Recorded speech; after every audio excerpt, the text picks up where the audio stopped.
সালমান খান একটি নতুন সিনেমায় কাজ করতে চলেছেন, যেখানে পরিচালক অপূর্ব লাখিয়া।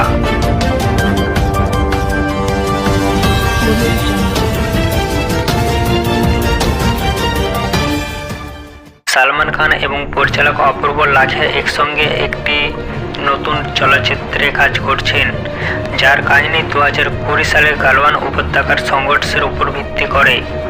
এই চলচ্চিত্রে সালমান খান ভারতীয় সেনাবাহিনীর কর্নেল বিক্রমল্লা সন্তোষ বাবুর ভূমিকায় অভিনয় করবেন, যিনি গালওয়ান সংঘর্ষের বীরত্বের সঙ্গে শহীদ হন। এই চলচ্চিত্রটি ইন্ডিয়া মোস্ট ফায়ারলেস 3 বইয়ের প্রথম অধ্যায় I had never seen such fireless fighting Galwan class of June 2020 থেকে অনুপ্রাণিত।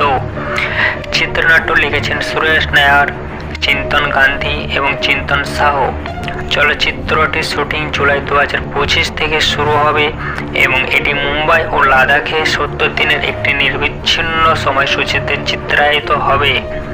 সালমান খান ইতিমধ্যেই তার চরিত্রের জন্য শারীরিক প্রশিক্ষণ শুরু করেছেন।